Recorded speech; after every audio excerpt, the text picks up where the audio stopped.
Ini dia rahasia dapat 1000 calon pembeli tanpa harus nunggu FYP. Gimana caranya? So welcome to day 20 part 1 of 30 Days Digital Product Blueprint. Dimana hari ini gue akan ngebahas tentang strategi promosi produk digital dengan menggunakan digital ads. So seperti apa detailnya? Yuk langsung kita bahas ya.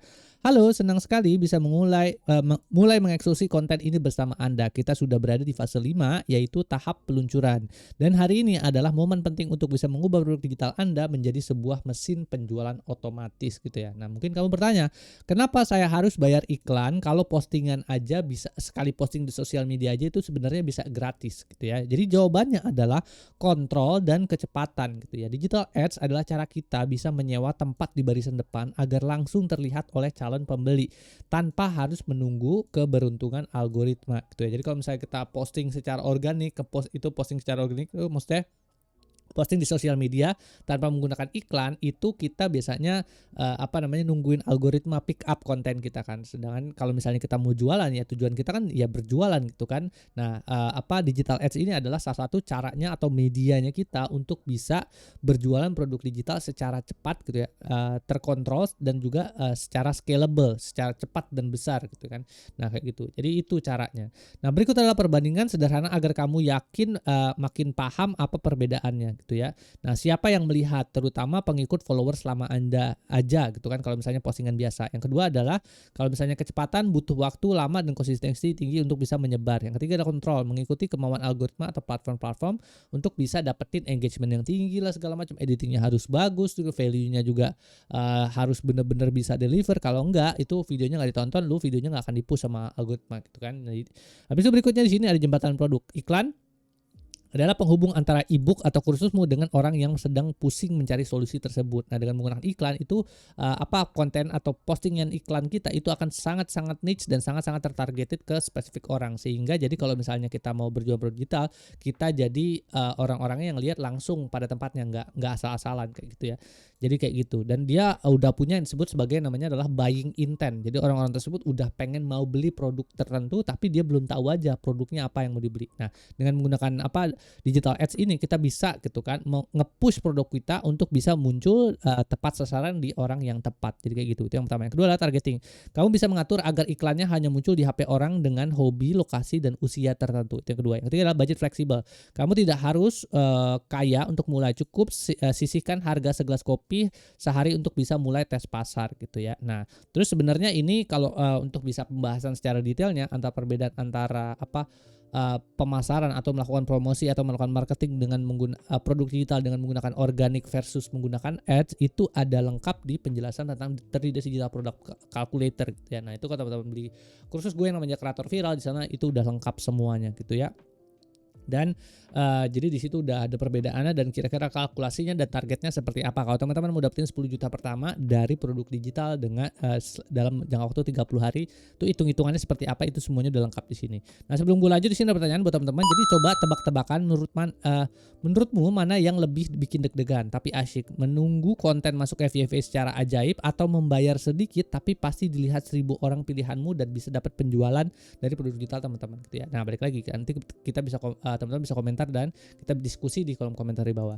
Habis itu berikutnya sekarang kita lanjut ke materi berikutnya adalah meta ads. Jadi bayangkan kamu baru saja membuat ebook atau template yang keren tapi pengikutmu masih sedikit nih, followers masih sedikit, subscribers masih sedikit gitu kan. Terus gimana cara untuk bisa promosi produk digital teman-teman gitu kan? Ya salah satu caranya adalah dengan menggunakan meta ads ya. Meta ads ini adalah Facebook, meta ads itu Meta itu satu perusahaan yang punya Facebook, Instagram, WhatsApp, terus juga ada berbagai macam lagi platform-platformnya dia gitu kan. Nah, itu. Jadi itu kalau sebutannya adalah Meta Ads artinya adalah kita beriklan ke Facebook, ke Instagram dan juga ke WhatsApp sebenarnya. Adalah sistem yang memungkinkan produkmu muncul di depan orang-orang yang bahkan belum memfollow kamu. Ini adalah bensin yang membuat bisnis kamu jadi jauh lebih cepat karena produk digital kamu bisa dijual berkali-kali tanpa biaya produksi tambahan kayak gitu ya. Nah, fitur Meta Ads ini targetingnya secara akurat. Itu adalah menjangkau orang-orang yang pasti butuh, misalnya jual template Canva ke UMKM dan seterusnya. Kedua adalah budget fleksibel. Kamu bisa mulai hanya dengan harga 20.000 per hari. Yang ketiga ada otomatisasi iklan berjalan 24 jam bahkan saat kamu sedang tidur kayak gitu ya. Kemudian persiapan wajib sebelum mulai. Yang pertama adalah harus punya landing page gitu ya. Teman-teman harus punya dulu landing page. Jadi sebelum beriklan, teman-teman belajar beriklan, teman-teman harus punya dulu gitu kan. Prerequisite-nya adalah teman-teman harus punya landing page karena orang-orang nanti belinya di situ gitu. Kalau belum punya landing page ya gimana orang belinya kan, susah. Yang pertama. Yang kedua adalah Metapixel gitu ya. Jadi ini adalah salah satu toolsnya dari Meta untuk bisa melakukan algoritmic tuning gitu ya sebutannya. Jadi untuk bisa melakukan nge-training atau melatih algoritmanya dia supaya bisa menempatkan iklan kita pada tempat yang tepat gitu ya. Nah, ini ada satu teknik namanya ada satu toolsnya dari Meta namanya adalah Metapixel. Nah, ini kalau penjelasan lebih sederhananya adalah Metapixel adalah CCTV pintar yang mencatat siapa saja yang masuk ke tokomu agar iklanmu bisa makin pintar dan untuk bisa mencari pembeli yang serupa gitu ya. Semakin banyak orang yang masuk ke dalam landing page teman-teman dan mereka mulai punya buying intent, misalnya masuk ke dalam checkout page, terus mulai masuk ke dalam add to cart segala macam. Nah, itu semakin tinggi juga gitu kan, semakin terlatih juga Metapixel dan semakin juga teman-teman jualannya makin laku kayak gitu. Itu yang kedua. Yang ketiga adalah metode pembayaran. Siapkan kartu debit atau kredit yang bisa transaksi online untuk bisa membayar saldo iklan. Jadi kalau teman-teman, kalau sekarang sih kayaknya Meta Ads ini udah bisa terima QRIS ya. Jadi kalau teman-teman udah bisa bayar pakai QRIS segala macam, pakai bayar aja pakai QRIS kayak gitu. Nah, ini teman-teman sebelum gue lanjut di sini ada pertanyaan nih jadi buat teman-teman. Jadi teman-teman pilih kubu mana nih antara dua hal ini yang menurutmu paling menantang buat disisipkan? Bikin kata-kata di landing page atau nyeting kartu buat pembayaran iklan? Tulis jawabanmu di bawah ya. Jadi yang paling susah menurut teman-teman itu yang mana gitu kan, bikin landing page atau bikin setting up kartu pembayaran supaya bisa bayar iklan tersebut kayak gitu ya. Itu yang kedua. Habis itu kita masuk lagi ke tahapan berikutnya, itu adalah strategi targeting, mencari pembeli yang tepat gitu ya. Jadi kalau misalnya kita mau udah ngomongin pakai digital ads atau pay ads, kita udah ngomongnya udah bukan lagi gimana caranya ngebangun konten yang efektif, tapi bagaimana cara kita bisa mentargetkan orang-orang yang tepat untuk bisa beli produk digital kita gitu ya. Entah dari konten yang kita bikin, entah kita juga dari spesifik konfigurasi yang kita bikin di iklan kita gitu. Nah, jadi ini penjelasannya ya. Iklan yang bagus tidak akan berguna jika ditunjukkan ke orang yang salah. Memasang iklan tanpa target yang jelas ibarat menjual daging steak di festival vegetarian. Pasti sulit laku. Nah, di Meta Ads kita bisa memilih siapa yang kemudian melihat iklan kita berdasarkan 3 hal ini. Pertama ada lokasi, usia, dan minat atau interestnya seperti apa. Nah, contohnya menentukan target adalah yang pertama adalah ebook resep diet, misalnya orang yang ingin hidup sehat segala macam, healthy food, yoga, masakan rumah dan segala macam. Ini contoh minatnya atau interestnya. Yang kedua adalah preset atau Lightroom, traveler atau fotografer pemula kayak gitu ya. Ini juga misalnya, terus habis itu fotografi, traveling, dan Instagram kayak gitu. Nah, misalnya di sini template budgeting, berarti siapa cara membelinya, pekerja kantoran atau mahasiswa gitu. Nah, berarti contoh minatnya atau interestnya adalah personal finance, investasi, dan perbankan dan seterusnya. Jadi bisa ditargetkan berdasarkan keyword-keyword tersebut gitu ya. Nah, tapi sebenarnya kalau sekarang aja Meta Ads itu udah cukup pintar ya. Di situ ada opsi namanya adalah Advantage Plus. Jadi dia AI yang kemudian akan menentukan ya kira-kira target audiens yang tepat siapa berdasarkan gitu ya berdasarkan konten iklan yang teman-teman punya atau berdasarkan Metapixel yang tadi gitu, algoritmik yang training tadi gitu pakai Metapixel itu nanti ditentukan kira-kira target audiensnya siapa, orang-orang yang tepat siapa, nanti kemudian dari situ ya udah baru kemudian dia jualan produknya bisa mencapai ke orang-orang yang tepat. Nah, oke.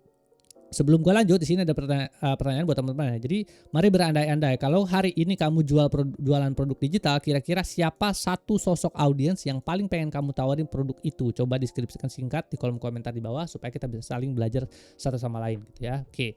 Terus habis itu berikutnya sekarang kita masuk ke bagian 4, itu adalah strategi budget, harga kopi, dan penutup gitu ya.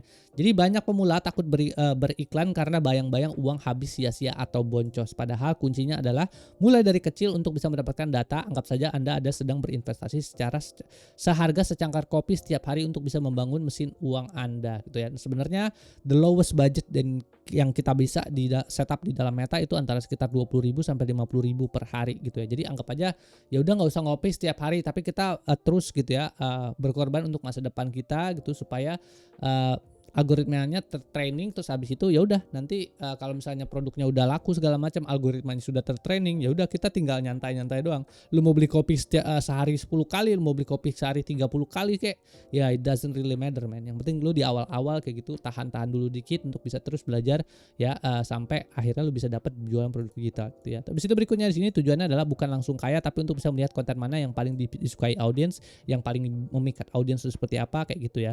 Yang kedua durasi, biarkan iklan jalan sepanjang 3-7 hari agar algoritma Meta punya waktu untuk belajar siapa sih calon pembeli terbaik kamu kayak gitu ya. Gitu. Terus abis itu strategi pengelolaan budget. Nah, testing.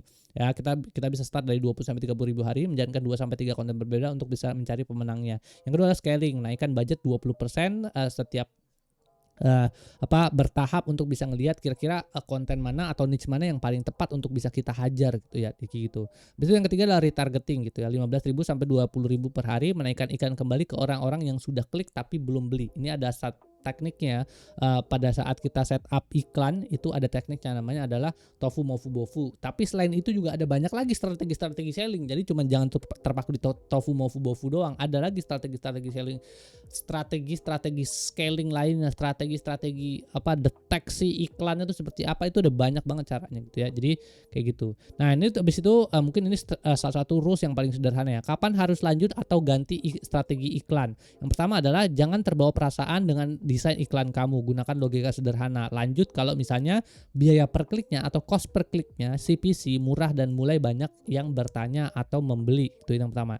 Yang kedua adalah jika sudah 3 hari tidak ada yang klik sama sekali, segera perbaiki hook atau visual iklan kamu. Jadi gini ya, kalau kita mainan Meta Ads atau digital ads, yang paling sederhana adalah kalau kita mau melakukan testing iklan atau testing berjualan produk, itu adalah yang paling sederhana, kita ngetes itu bisa dalam jangka waktu 3 hari 4 hari kita udah tahu jawabannya sebenarnya produk ini bagus apa enggak kayak gitu ya. Nah kemudian dari situ kita bisa menentukan berikutnya apakah kita harus melakukan pivoting dari produk tersebut atau apakah kita harganya kemahalan, harus harganya diturunin atau segala macamnya. Ada banyak caranya untuk bisa yang kita bisa perbaiki di situ gitu ya. Jadi kayak gitu. Nah dengan menggunakan paid ads ini dibandingkan sama organik, kalau organik tuh kita jalannya pelan banget kayak siput. Tapi kalau misalnya dengan menggunakan ads dalam hitungan hari kita bisa menentukan itu. Jadi kalau teman-teman ada budget gitu ya, misalnya teman-teman buang-buang duit buat buat kopi gitu kan, atau punya duit buat beli rokok setiap hari, ya udah tahan dulu bentar aja gitu kan. Lu tes dulu gitu kan iklannya yang pas yang mana, tahan dulu, abis itu berikutnya lu ngopi lagi, lu ngerokok lagi, bebas lah ya. Yang penting lu bisa ini bisa jalan dulu gitu ya, produk digital bisa laku dulu, habis itu nanti ketika udah dapat income segala macam ya lu bebas lah kayak gitu. Jadi itu saran gue ya. Nah habis itu mungkin untuk penutup, jadi teman-teman bisa di sini ada pertanyaan terakhir ya, simulasi cepat.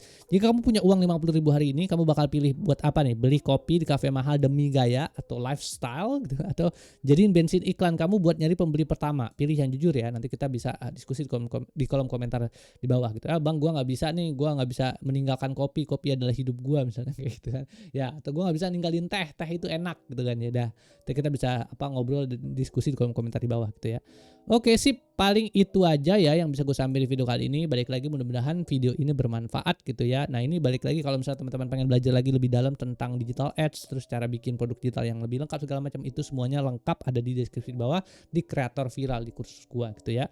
Ya mungkin itu aja yang bisa sampai di video kali ini. Terus kalau teman-teman masih mau ngobrol juga, di situ ada website juga di gausnusdo.com, ngobrol-ngobrol bisa lewat sana ya. Terus menonton, bye.